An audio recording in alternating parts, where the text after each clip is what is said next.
અત્યારે ખેડૂત ભાઈને DT વાનફેર જોઈએ છે, પણ સારામાં સારી હાઇબ્રિડ નારળી વાવી છે. પ્રશ્ન એક રહેતો હોય છે કે ગમેની પાસેથી રોપા લે તો ભાઈ સારા રોપા નીકળશે કે નહીં, બાકી લોટણ તો નહીં નીકળે, બીજા હળબાવ રોપા તો નહીં નીકળે.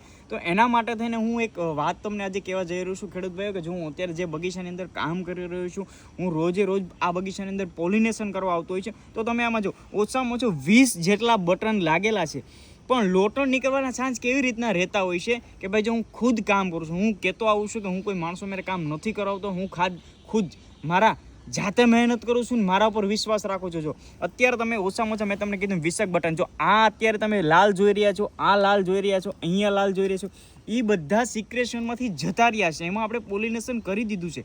પણ અત્યારે જો ખાલી હું તમને વાત કરું તો આ જે વ્હાઇટ કલરનું તમને ત્યાં દેખાઈ રહ્યું છે, આ બાજુ પણ ઘણા છે, પણ ખાલી એક્ઝામ્પલ આપું છું કે જે વ્હાઇટ રહ્યા છે એ અત્યારે સિક્રેશન ચાલી રહ્યું છે. પણ મોસ્ટ ઓફલી શું થતું હોય છે કે જો બીજા બધા મેં તમને જ્યાં લાલ દેખાડ્યા એ સિક્રેશનની સાયકલ એની પૂરી થઈ ગઈ છે ને હવે આ લગભગ ઓછામાં ઓછો આજે 8મો દિવસ હશે. તો 8 દિવસમાંથી 20 જેટલા બટન છે, એમાંથી માત્ર ખાલી 5 કે 6 જેટલા જ બટન સિક્રેશનમાં રહ્યા છે.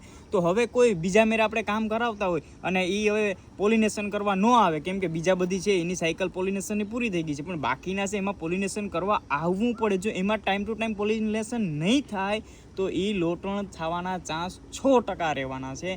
એ માટે થઈને આપણે કોઈ મેરે કામ નથી કરાવતા, કેમ કે જાત મહેનત જિંદાબાદ છે ભાઈ આપણે. એટલે આપણે 2 કે 3 બટન પર રહી ગયા છે ને તો પણ પોલિનેશન કરવા નારળીની ઉપર આવવું પડશે, અને નહીં આવીએ તો લોટણ થવાના ચાન્સ 100% રહેવાના છે. એ માટે થઈને લોટણ નીકળતી હોય છે, પણ આપણે બહુ જાળવીને કામ કરીએ છીએ. હવે જેની અંદર પણ સિક્રેશન આવ્યું છે, આપણે પરાગ લઈને આવ્યા છે, તો આપણે અત્યારે એમાં પોલિનેશન આપી દઈએ. વધારે માહિતી માટે મારો કોન્ટેક્ટ નંબર આપેલો હોય, રોપા લેવા હોય, ઓર્ડર દેવો હોય તો ચોક્કસ હર્ષિદી ફાર્મનો કોન્ટેક્ટ કરજો. બાકી મારા પેજને ફોલો ના કર્યું તો પ્લીઝ ફોલો કરી લેજો. જય જવાન ને જય કિસાન. હું પોલિનેશન કરી દઉં.